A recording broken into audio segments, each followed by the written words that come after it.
அனைவருக்கும் அன்பு வணக்கங்கள். ஓம் நமச்சிவாய. இந்த காணொளியில் தியானத்தின் கருப்பொருள் அப்படின்னு ஒன்று இருக்கா, அப்படின்னா அது என்ன, அதை பற்றின விளக்கங்கள் இதுதான் நாம் பார்க்க போகிறோம். இதற்கு முன்னால் நான் சில காணொளிகள் பதிவிட்டிருக்கிறோம். அந்த காணொளிகள் எல்லாம் நாம் தியானம் பண்ணணும்,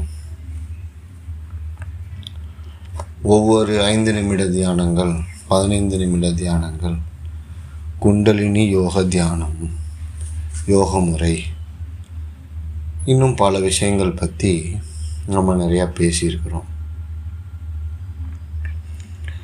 இந்த தியானம் பற்றின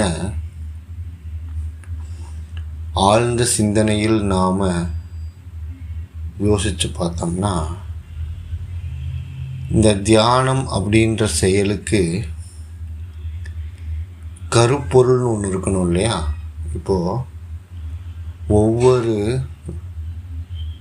விஷயத்திற்கும் அல்லது ஒவ்வொரு செயலுக்கும் ஒரு கருப்பொருள் அப்படின்னு ஒன்று இருக்குது. கண்டிப்பாக அந்த கருப்பொருள் அப்படின்னு ஒன்று இல்லாமல் அதற்கு எந்த ஒரு அதிர்வலைகளும் ஏற்படாது. அந்த அதிர்வலைகள் ஏற்படாத கருப்பொருட்கள் இல்லை அப்படின்னா அந்த செயலே கிடையாது. அப்போ இது தியானம் அப்படின்றது எந்த மாதிரி அதிர்வலைகளை ஏற்படுத்தக்கூடிய கருப்பொருட்கள் இருக்குது அப்படின்றத பற்றின யோசனை, அதை நான் உணரும் பொழுது சற்று வியப்பாக இருந்தது. அதை உங்களுடன் பகிர்ந்து கொள்ள ஆசைப்படுகிறேன். நான் காலம் அப்படின்றத பற்றி ஒரு நீண்ட நெடிய யோசனை ஒன்று எனக்கு ஏற்பட்டது. இந்த நீண்ட நெடிய யோசனை அப்படின்றது என்னன்னா, இந்த காலம் என்பது என்ன, அது எதன் அடிப்படையில் இயங்குகிறது,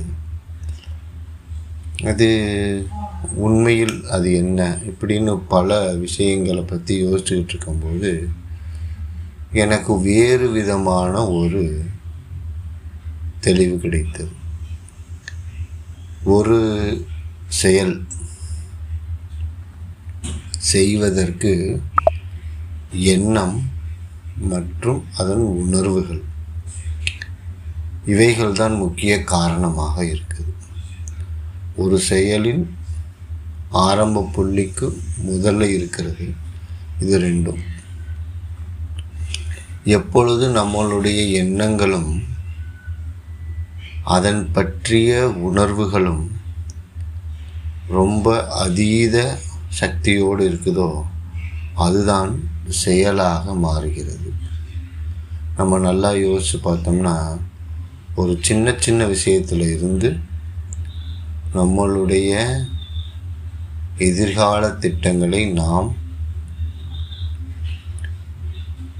தீட்டும் பொழுது வரைக்கும் நம்மளுடைய எண்ணமும் நம்மளுடைய உணர்வுகளும் மிகவும் சக்தி வாய்ந்ததாக இருக்க வேண்டும்.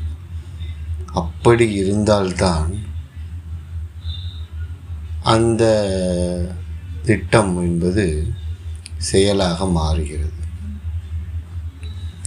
அப்போது தியானத்தில் அது எப்படி செயல்படுது அப்படின்ற ஒரு கேள்வி நமக்கு ஏற்பட்டது. அப்படின்னா தியானம் பண்ணுவதற்கான விடயம் அப்படின்னு பார்த்தோம்னா மன அமைதி. மனம் அமைதியாக இருக்க வேண்டும், எதை பற்றியும் யோசிக்காமல் நித்தியமான அமைதியில் இருக்கணும். அதற்காக தியானம் பண்ணணும். இது ஒரு அனைவருக்கும் தெரிந்த ஒரு விஷயம். ஆனால் அந்த தியானம் செய்வது அப்படின்றதுக்கு நம்மளுடைய எண்ணமும் அதனுடைய உணர்வுகளும் ஒன்று சேர்ந்து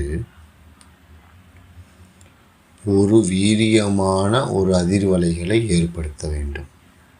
அப்படி அது ஏற்படுத்தினால்தான் அது தியானம் எனும் செயலை வெளிப்படுத்துகிறது. அப்போது நம்மளுடைய எண்ணமும் நம்மளுடைய உணர்வும் அமைதியை நோக்கியதாக இருக்க வேண்டும்.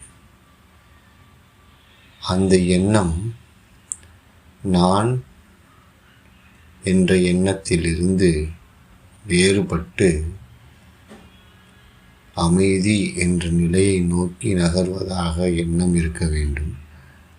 அதனுடைய உணர்வுகளும் அப்படியே இருக்குமேயானால் இந்த தியானம் என்பது நமக்கு கைகூட ஆரம்பிக்கும்.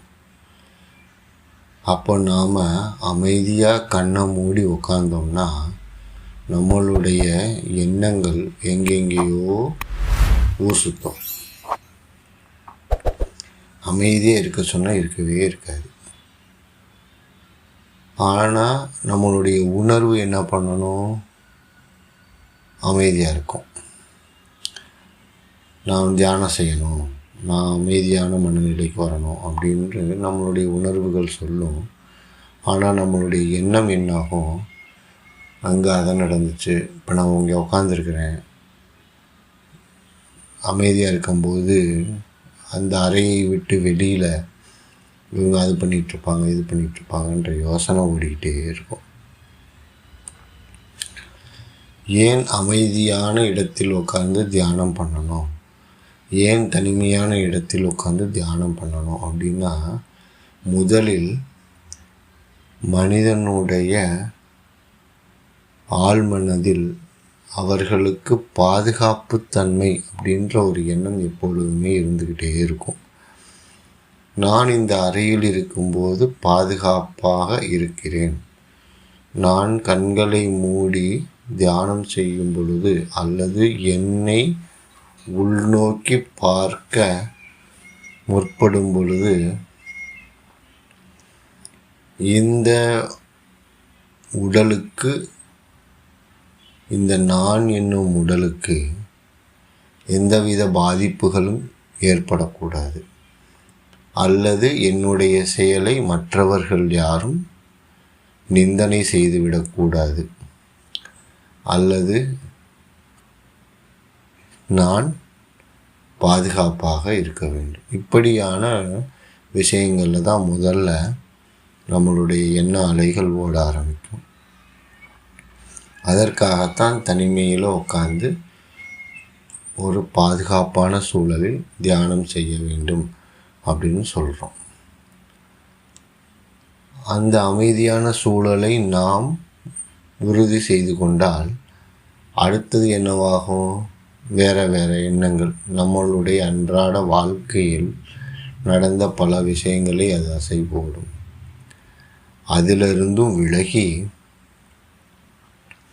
நாம் நம் மனம் அமைதியாக இருக்க வேண்டும் என்ற ஒரே எண்ணத்தோடும் அந்த அமைதியால் எனக்கு நிறைய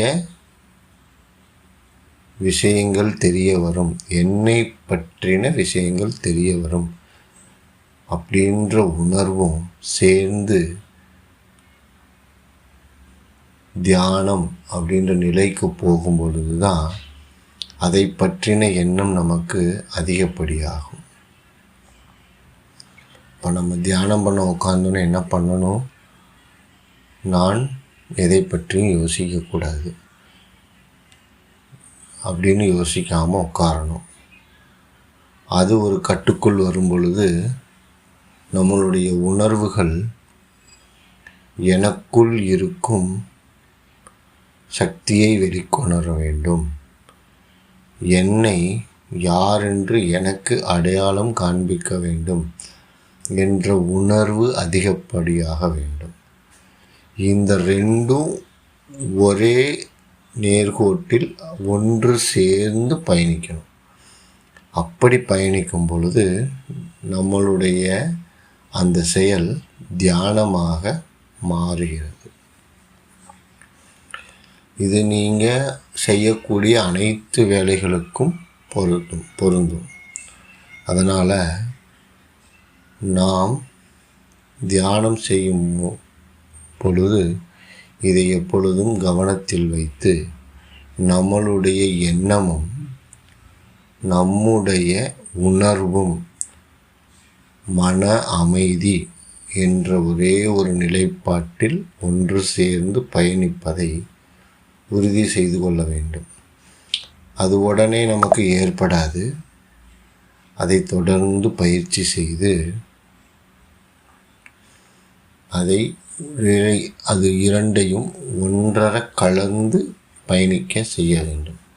அப்படி செஞ்சிட்டோம் அப்படின்னா நமக்கு தியானம் என்பது கைகூட ஆரம்பிக்கும். அதற்கப்புறம் நீங்கள் எந்த விதமான யோக பயிற்சிகளை செய்தாலும் அது உங்களுக்கு நல்ல ஒரு விளைவை ஏற்படுத்தும். அதனால் தியானம் என்பதன் கருப்பொருளை உணர்ந்து அதை செயல்படுத்த ஆரம்பிப்போம். அனைவருக்கும் நன்றி. வணக்கம். திருச்சிற்றம்பலம்.